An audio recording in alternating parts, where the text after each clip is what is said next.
recent events, including the development of Me Too and also the Trump era, made me want to take a more critical approach to masculinity within the LGBTQIA2S+ acronym.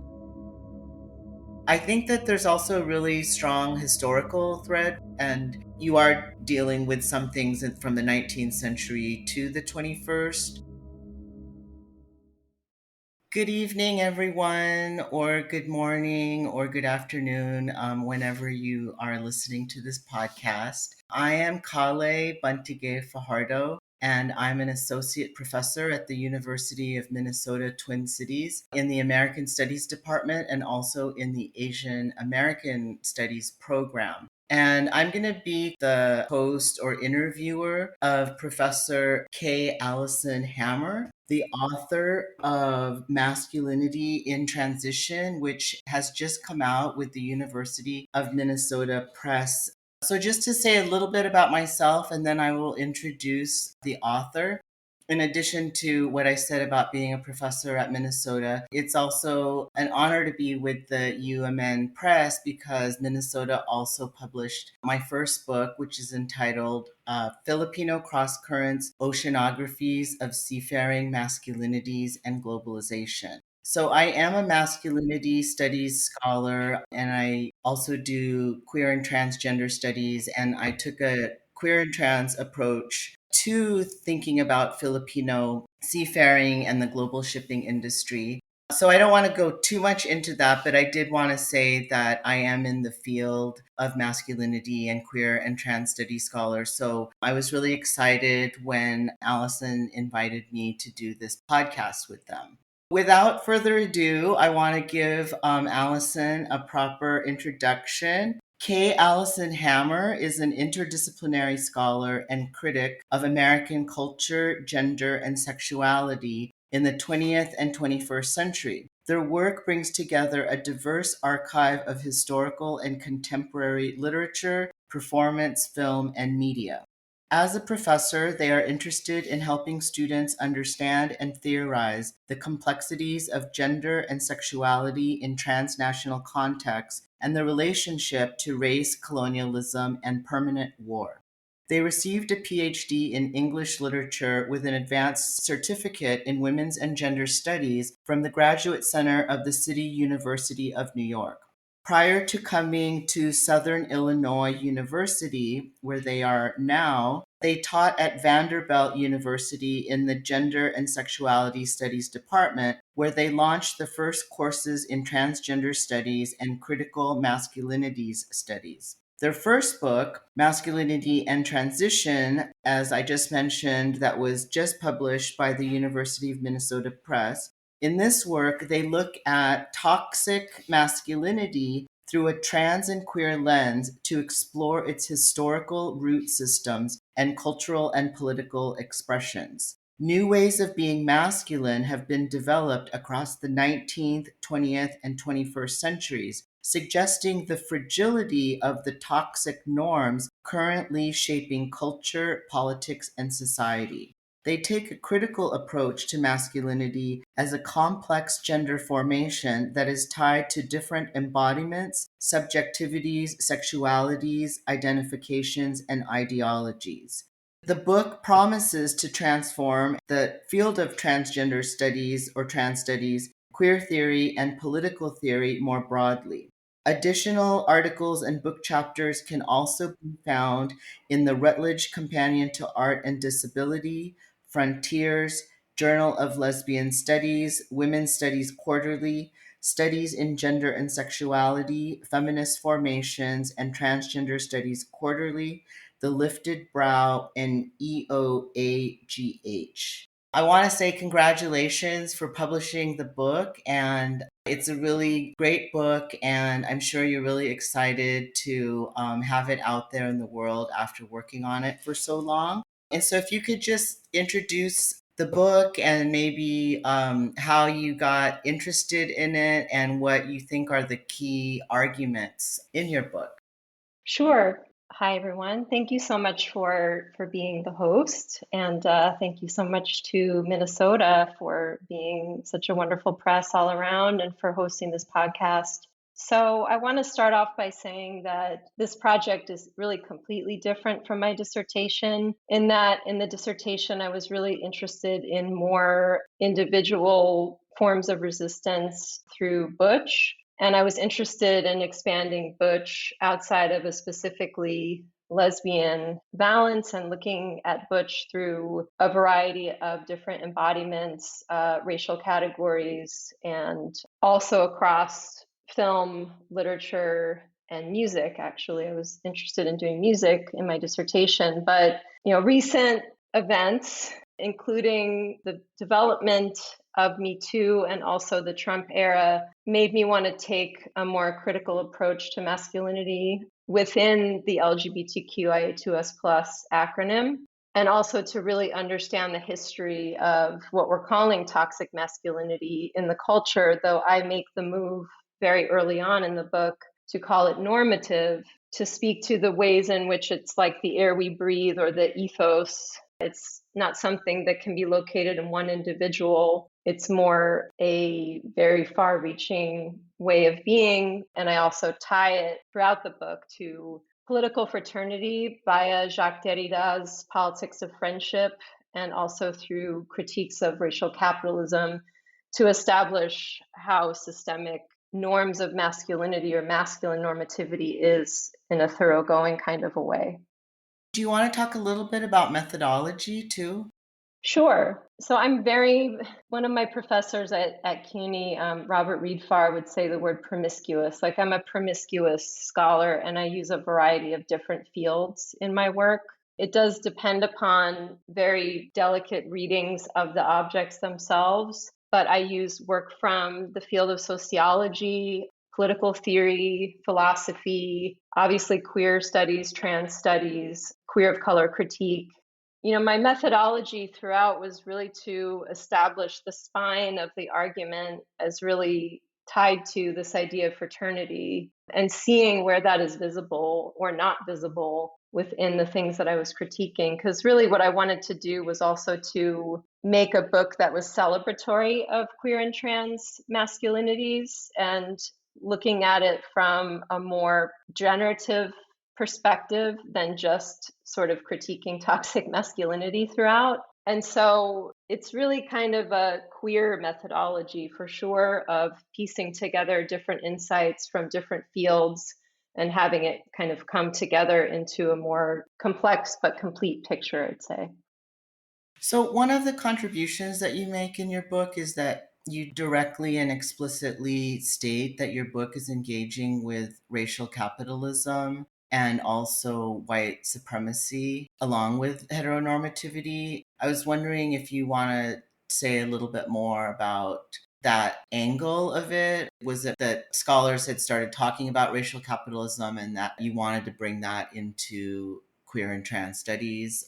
Yeah, I mean, it's part of the renewed queer studies approach, the critique of queer liberalism, discussed by David Eng and many others. And however, if I could be so bold, I felt that it needed to be more specific as far as how is it that queer liberalism shows up, especially with masculinity, the need to sort of look beyond just a behavioral transgression of gender norms, but also to look at how are specific cultural products participating in normative masculinity, which I define through two very specific terms, and that is the psychological wages of dominance, which is kind of a riff on W.B. Du Bois, and desire for profit, to sort of really begin to assess what is normative masculinity really comprised of.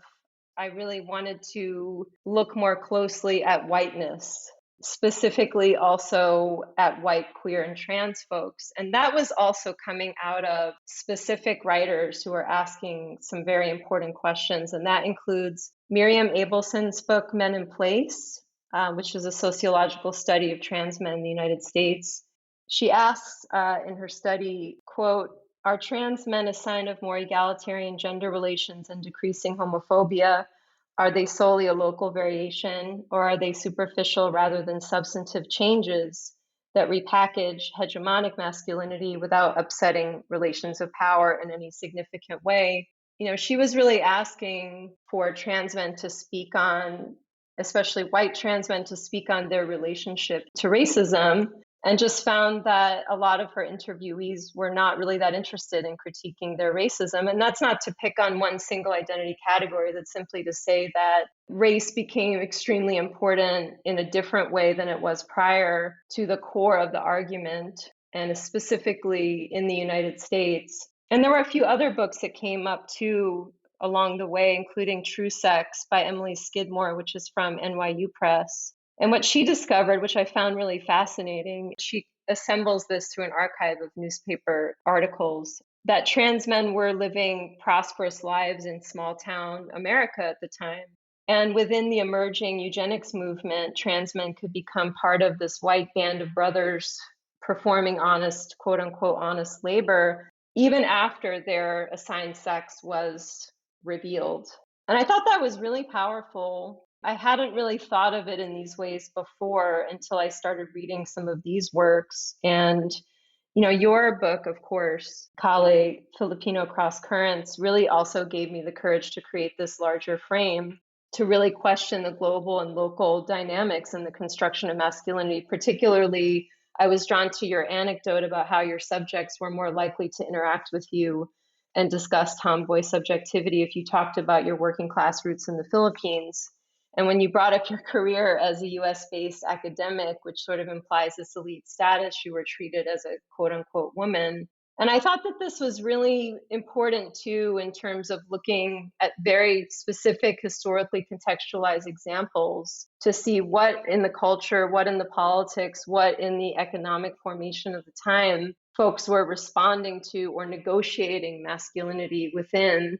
And so those are some of my main source materials at the time. And also Todd Reeser's Masculinities in Theory, which really brought together this comparative frame that I was really excited about because it was something I wanted to do with Butch, but just found that some things about Butch began to rattle me in a certain way when it came to whiteness. And that was a lot of my confrontations with Stein's belief in her own genius, as well as her own whiteness and elite status that allowed her certain privileges and ways of moving through the world. And also like her relationship to Otto Weininger and the belief that women were inferior beings unless they attained a level of masculinity.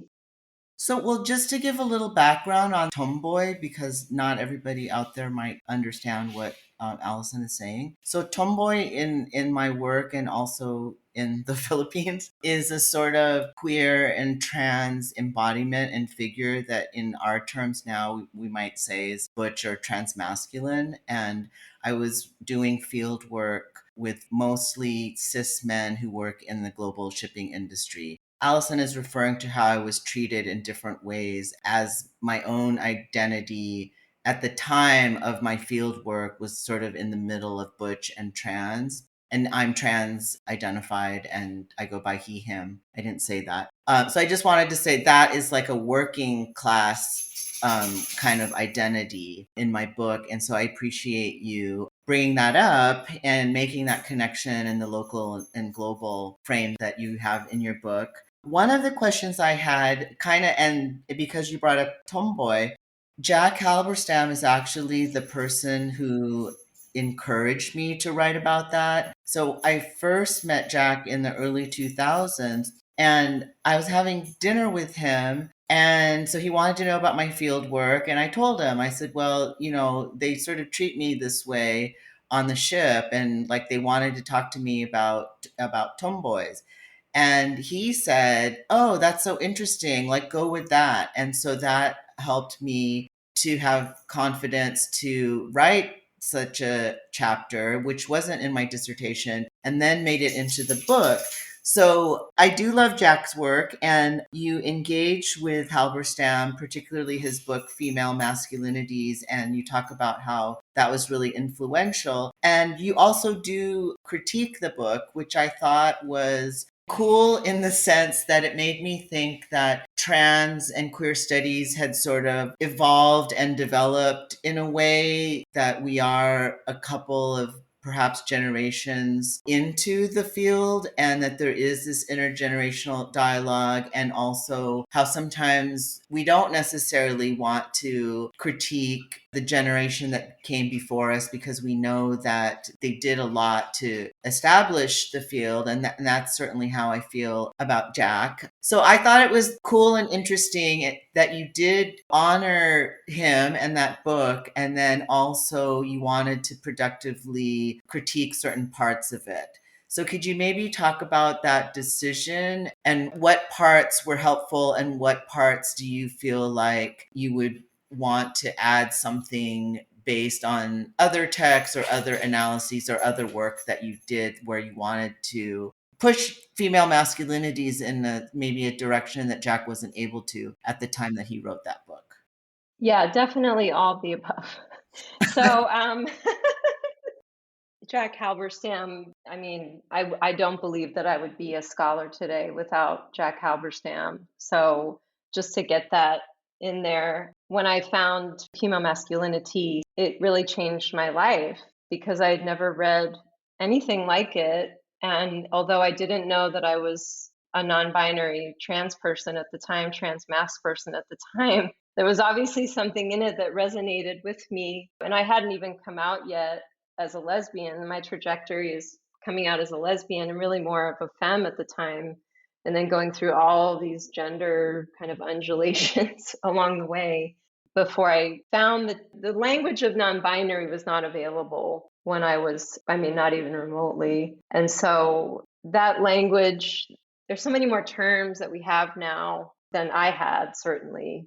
I think that what happened for me was I was thinking so much about my own whiteness, and I was thinking so much about what does it mean to move toward masculinity as a white person. And something that Bobby Noble wrote just really stuck in my brain, which was that becoming trans or becoming trans masculine actually gave them more white privilege. So it was almost like becoming more masculine was also becoming more white. And I could not really get that out of my head. Although there certainly is, critique of race within female masculinity, I felt that it really needed to go much further, particularly as we were seeing all this escalation of racism, xenophobia, all the mess that emerged in 2016, which for me was just, I see now anyway, and that's part of my privilege, but I see now was just laying bare all that had come before it and all that always was there. And so I really felt that I was struggling so much on a personal level with what it meant to be a white trans mask person, and that I wanted to see where whiteness played a role, whether that was access, whether that was markets, whether that was less exposure to violence.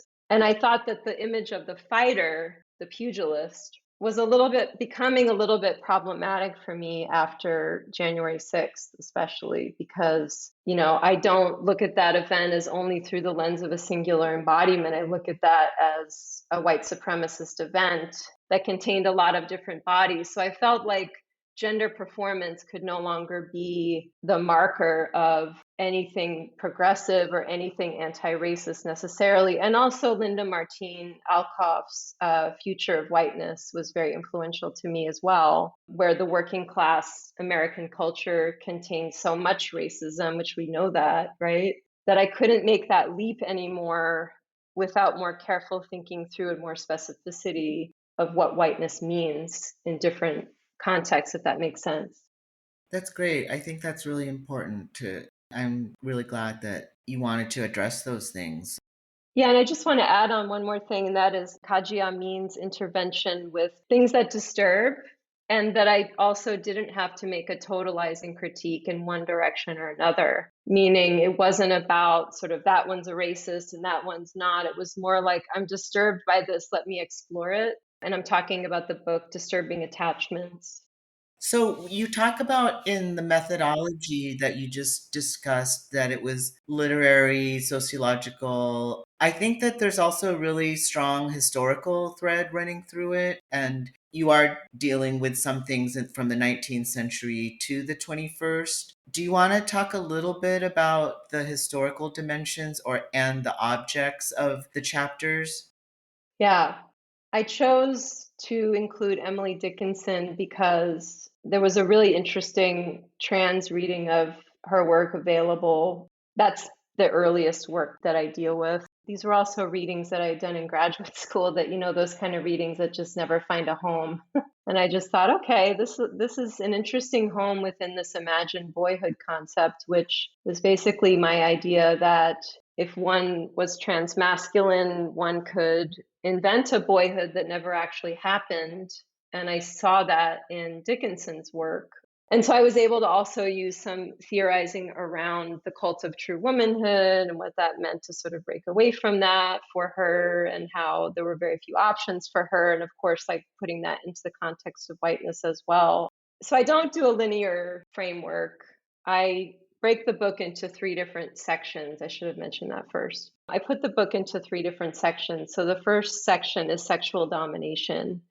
And the second is challenges to the conception of nation. And the third is impenetrability, which is actually the section I'm like most excited about continuing with, because it has a lot of possible applications beyond what I brought in there. And so I really just began to link these different objects together across time and to see how different historical factors were present that enabled and also placed limits upon the performance of masculinity. I think it was a very organic process that put these objects together and drew affinity toward one another. So the historical critique is very important, and I didn't mention that earlier, or the historical thread. There's a few messages there. One is, you mentioned intergenerational. I really wanted to bring together objects that a number of different audiences would enjoy. So, for example, I bring together Stein and Cather, who a lot of people enjoy, obviously, but also from this very specific angle of World War I and how they connected with common soldiers, in comparison to how Stein, for example, was also entertaining rich and famous folks in Paris.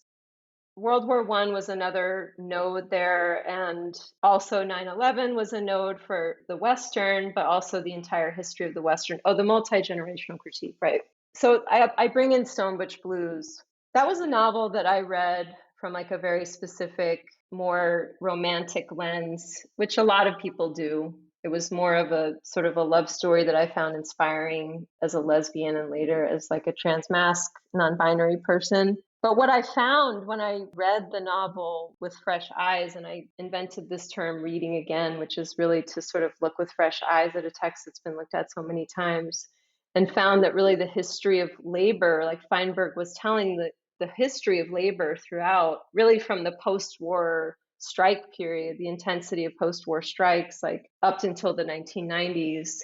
And that critique also resonated for Minnie Bruce Pratt, who I had the chance to speak with about it. But I felt like this range of things up to contemporary non-binary poet performer Andrea Gibson, I think, is the most current performer right now, and also the Westerns. I felt that by bringing these objects together and their histories, it would bring also generations together as well. That was part of my intent there. So I really love your point, what you call reading again. But I guess I wondered, like, how did you do that? Like, your description of it is not too long, like, sort of looking at something with fresh eyes. Because if I were to teach your book, I think students might not know, like, how do you do that? Like, do you have to wait 5 years and go back to something, right? Because it takes a certain maturity and investment in a scholarly life without sounding pretentious, what we do, right? So, like, it takes time. Like, you have to be reading a field or a literature, and then you're saying you return to something that maybe has been engaged with. But I guess that's sort of how I was reading it. But do you want to elaborate on it? Yeah, that's a really good question. I hadn't actually thought of that before about the question of time. And does one have to leave something aside for a period of years and return to it? Here's where I'm thinking about the concept of unruly alliance that's threaded throughout the book, and the idea that it's possible to not just read again as a solitary activity, but to also be open to others' ideas about a text. And that could be something that's done in more of a collective setting. I mean, I was thinking about it through this practice of engaging with something in a certain way at a certain point in time and then returning to it and perhaps having that distance. But I think maybe we could also talk about detachment as a Buddhist concept at this point, where, this sort of idea of setting aside what is personally driving you about the book and maybe looking at it with more of a passionate detachment, that I think you could actually teach students how to see that way, and seeing it from the other perspective, maybe in sort of shorter readings too, like reading something at the beginning of a semester, having all these insights along the way, and then reading it again at the end to see sort of how things have unfolded over that period of time. I mean, it's all experimental. I think it's kind of an interesting idea. Thank you for elaborating on that. That's helpful. So you talk about the Trump era as being an important marker that kind of helped you to rethink your dissertation. And you do, for example, talk about, like, in relation to Gertrude Stein, you talk about how Gertrude didn't actually like Roosevelt. And Gertrude Stein actually had some conservative politics. I didn't know that she may have possibly supported the Franco regime during the Spanish Civil War. I mean, I've only read some things about Stein, so I'm not a Stein scholar, but so it seems like presidents do set the tone in terms of masculinity, or they're in the public eye and they set the discourse, or can potentially, sort of the way that Trump was doing that. Do you want to talk about some of those observations around the larger political culture where the political leadership in the United States has been primarily cis men? Yeah, really, primarily. I have sort of prepared some thoughts about that or thought that through a little bit. And I think what's really interesting about the question is it kind of leads us back to the problem, because on the one hand, we can talk about presentation, like how does a president present their masculinity? But then you could also talk about the level of policy. So, for example, like I talk about Reagan quite a bit in chapter 5 on the HIV/AIDS literature and film of Reinaldo Arenas and also Marlon Riggs. And, Reagan, he was sort of a cowboy, but not this super macho guy. And also, he had a kind of grandfatherly presence at points. Like, you wouldn't know what was going on in a certain way behind the scenes. And I think that's also one of my points throughout, is that presentation can be deceptive, because meanwhile it was the moment when the GOP became this most entrenched and white far right political party in the world, when we see it become the party of climate denial, destruction of the social safety net, lowering of tax, et cetera, et cetera, et cetera. And so I think when it comes to this disconnect, that also goes back to a critique of liberalism, where, liberal masculinities more generally have always been pretty tepid in their support at best for marginalized communities in general. And that goes right through from, the country's founding to the present. So I was interested in the question because it got me to thinking too. It becomes a bit more extreme after 9/11. And I pointed to a comment that Bush made to King Abdullah of Jordan, and this was in 2001, and I'll just read out the quote. "We're steady, clear-eyed, and patient, but pretty soon we're going to have to start displaying scalps." And this was on September 28th, and this was said, publicly. And so I want to say, now that I'm kind of thinking about it, I want to say that in terms of this more violent presentation and the normalization of that, I want to say that Bush was a kind of turning point in that respect. And there may be things that Reagan said that I don't know about. I'm sure that there are, but I think the overall presentation of Bush also needing to step up into this very masculinist role after 9/11. And then we see, of course, the Patriot Act compromising constitutional rights to free speech, privacy, and due process. So that's Bush. And then moving right along.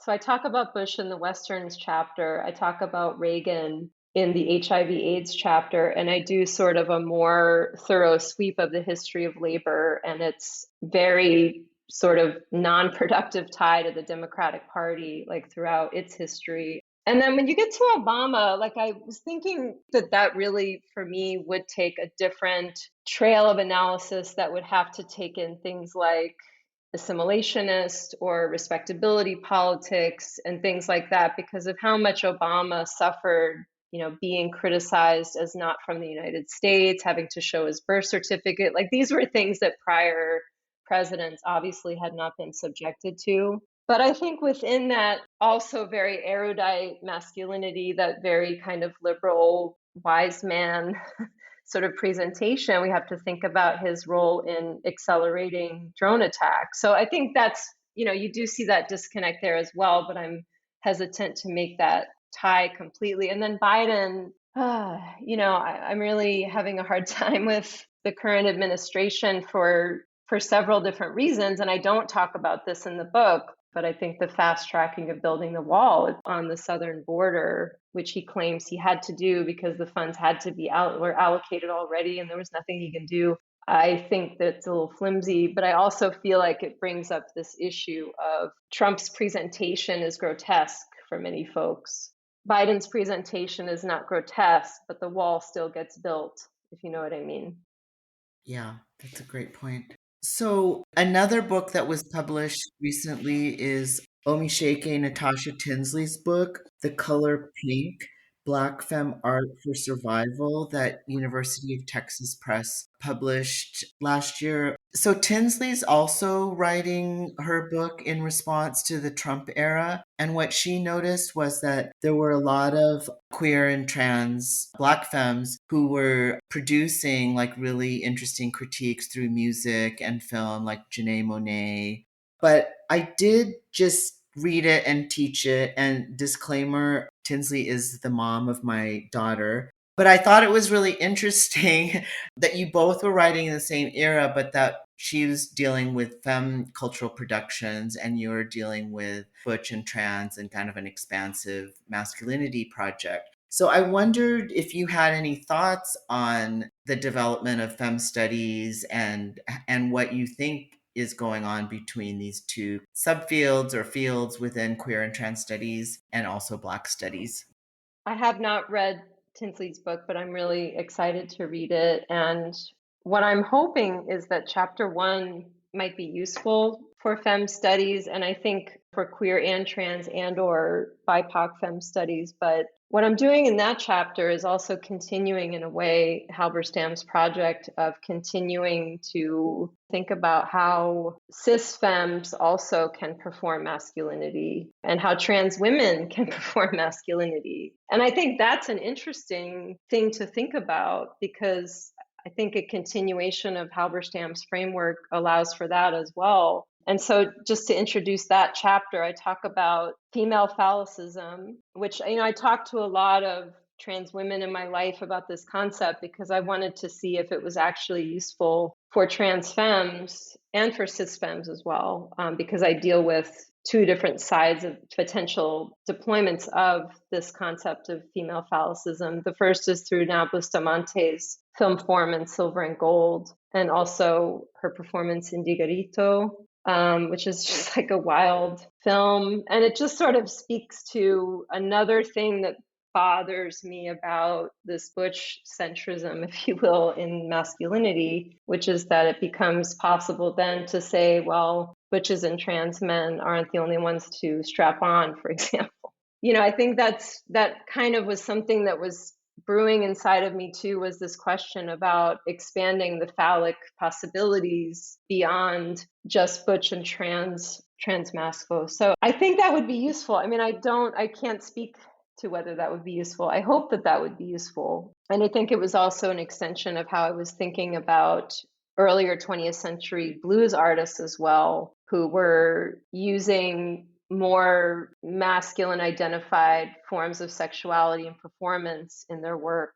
And so also I want to tell a little bit about that chapter. So I expand Judith Butler's idea of a lesbian phallus, where they are revealing this philosophical ruse of the penis phallus equation and asking also whether for trans women, because Butler's very clear in that theory that any body part will do as this sort of renewed phallus, just not the penis. And I thought, well, that's interesting, because what about for trans women who, for whatever reason, whatever their course happens to be with gender affirming care, I wanted to see if there was room in there to think about a whole like blending of quote unquote biological and synthetic, like if they could meet together somehow. Because both like Preciado and Halberstam and Butler are kind of still centering on this idea of the synthetic. And I thought, well, that's kind of problematic in a way for some trans women. Yeah, I forget the artist's name in Tinsley's book, but Tinsley talks about somebody who refers to their body in terms of having a biologically male penis. Right. I think that that's partly what you're talking about. Yeah, exactly. I do analyze The Crying Game, and I analyze it though through the film Disclosure, because Disclosure made me remember that film, and also the fact that it started this whole phenomenon in film for many years after of men vomiting in response to seeing trans women's penises. And so it was sort of like, oh wow, that needs to be remembered, first of all, because I remember seeing that film and I remember just this sort of whole horrible disclosure moment and how people responded to it at the time prior to any kind of understanding of trans subjectivity really whatsoever at the time. And I just loved the way that Zachary Drucker speaks about, can you be a beautiful woman with a penis? Is that possible? And it sort of troubles, again, those ideas of phallicisms that will exclude the so-called biological. In the book launch that the University of Minnesota Press did a couple days ago, you mentioned that you were highly influenced by your stepdad, who was a Buddhist. And I also identify as a Buddhist. And so I was wondering what specifically about Buddhism helped you to understand normative masculinities and marginalized or alternative masculinities. Yeah, I love that you picked up on that. And I was really very saddened that he passed in March of this year, really right before a lot of really great things happened that we had been all kind of waiting for. Like I got a tenure track job and then I also published this book, and it was really difficult. So let me get to the question though. So we lived together in a kind of multi-generational household for about 4 years. And that was something that happened as a result of issues on both sides that required a kind of mutual aid situation. And, there was a lot of illness between my mom and my stepdad. And so when we were living together, he, introduced me to it. But of course, being a Buddhist, he didn't force it on me. It was just sort of part of his being.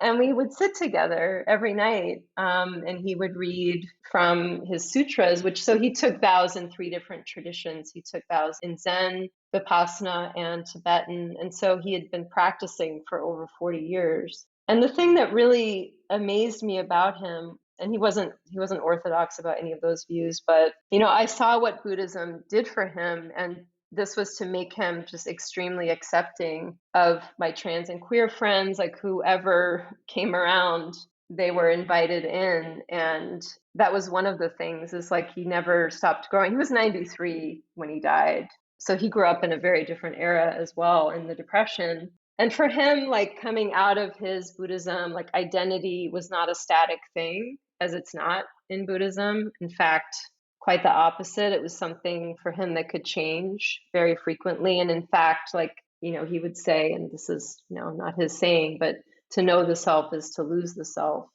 And I think that for me, it made me want to renew a lot of the less or anti-identitarian perspectives coming out of queer theory to really think about how we bond across difference to break up this fraternal idea of bonding. And that was something that was really influenced by him. And it means, though, that identity work is crucial, but that ultimately it should move us toward an understanding that there is no self.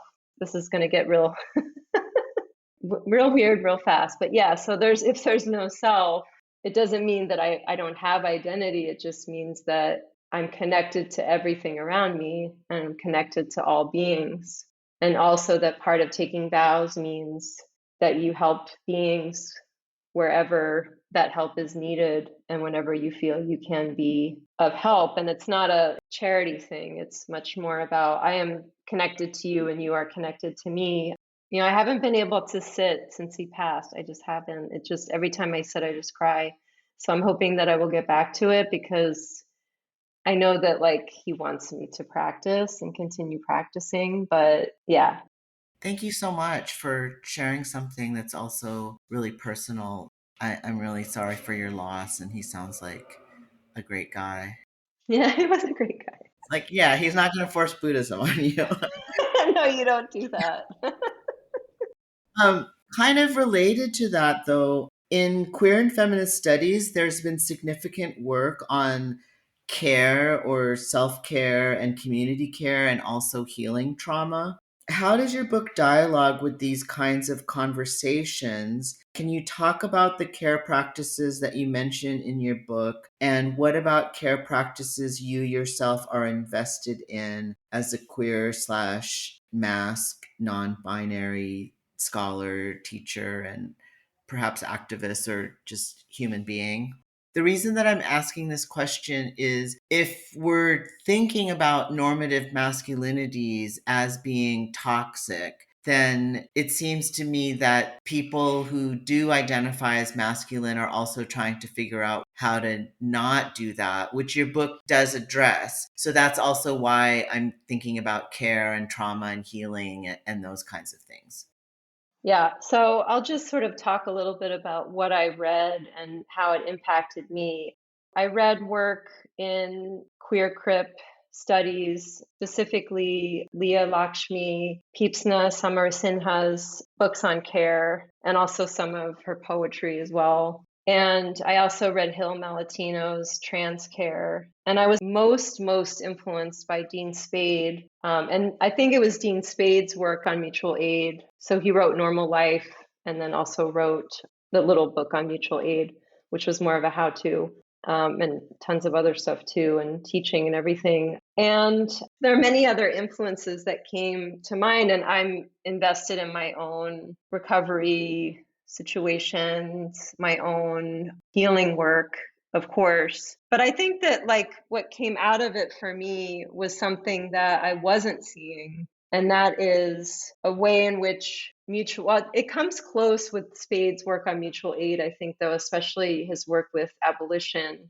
But this idea of working across identity categories and thinking expansively beyond affinity, not that it's not happening, but I felt that there needed to be really a concept that could address radical heterogeneity in the spirit of women of color feminisms, Sheila Sandoval's concept of oppositional consciousness, this sort of thing.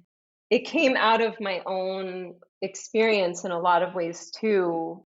For example, I was part of like a queer spiritual collective where we did care groups. And these care groups were multi-generational, which is very rare to find anything that is multi-generational outside of one's family. I think a lot of times it was both cis, trans, queer people. And it was really based in this idea of everyone cooking for each other and saying, I need a ride there and I need to do this here. And it was actually run through a queer church community that I also attended. And I think that care group made a big impact on me. And again, it's not that it's not happening, it's happening all the time. And the other thing that I'm thinking about right now is that I live in Carbondale, Illinois, which if you don't know about Carbondale, Illinois, it's in the very southern end of Illinois. Illinois is a very big state, like a big peninsula almost. And I was living in Tennessee and came up here. And I think there was so much fear for me living in Tennessee. There became so much fear that I became kind of isolated, to be honest, especially after,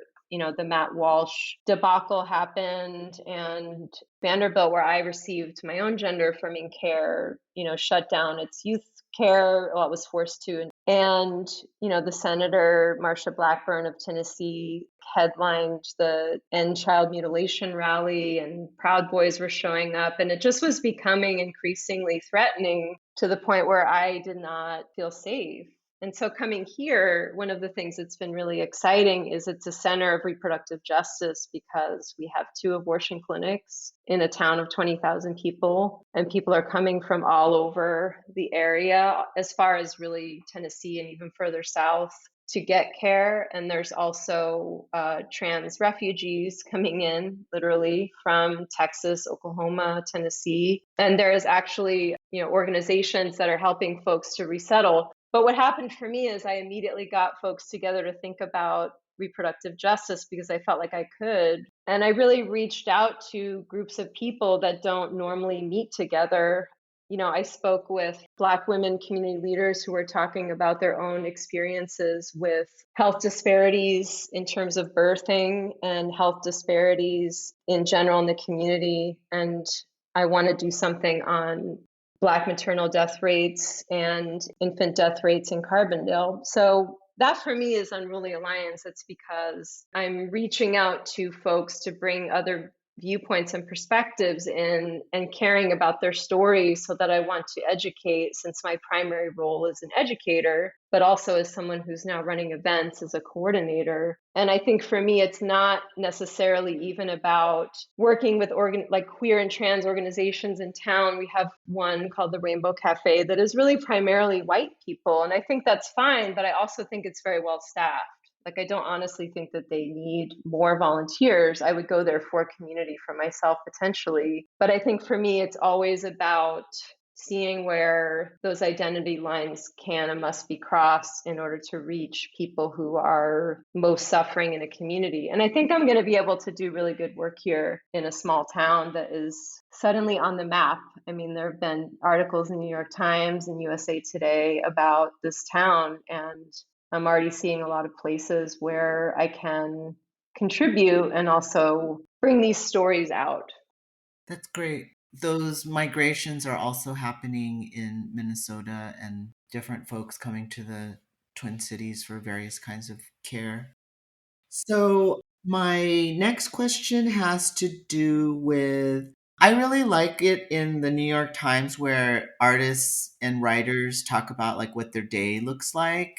I'm always really intrigued since sometimes our lives can be unstructured, in a way. So I just wanted to ask you, what do your days look like and what is your writing practice? Yeah, I really like this question. I think that one of the things that I learned about writing about labor is this term job consciousness, which is from New Labor historian David Brody.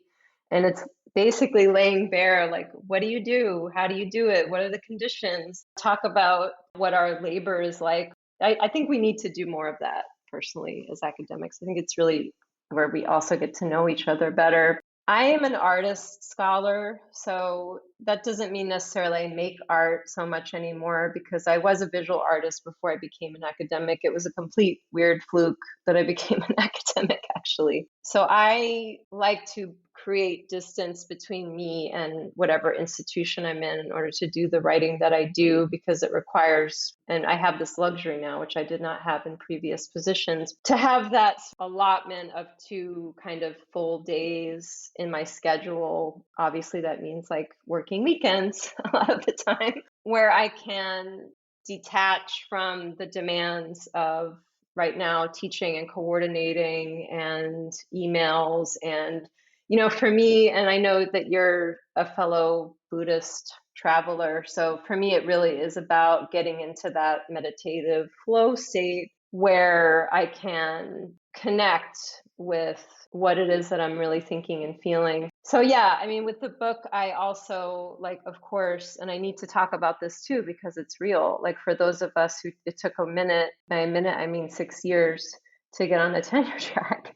It was very challenging, right? I mean, it's very, very difficult to write a book and to teach a 3-3 load and to have family responsibilities and etc. And so that wasn't always possible, which meant that I spent a lot of my summers, all of my summers, every break, doing this. I love it, which drives me toward it because I do love this work and I do love the process. And I don't think, conventional way of thinking about it at all. You're probably a little tired from writing this first book, but where is your work going? What kinds of things are you interested in now? Yeah, I want to move out from just talking about the United States per se, but I am still very interested in the reach of the United States military. And I've read a couple of just starter tiptoeing into the field of thinking about the military. And, I'm just very angered by it right now. I'm very upset about it. And the history that we don't really know about and the extent of it and the reach of it, which, when you think about $801 billion a year, it's a really tremendous amount of money that we spend on securing our democracy, quote unquote. So I'm interested in that, but I'm also what I'm mainly interested right now is looking at islands. And I have a few different sites that I'm interested in. I'm very interested in Hawaii, and I'm very interested also in the Chagos archipelago in the Indian Ocean, which has a really interesting, tragic history of indigenous folks being kicked off of those islands, first by the British and then the US took over. And these are not widely known about, but the Chagosians are still trying to return to their home, and it's now a military fortress.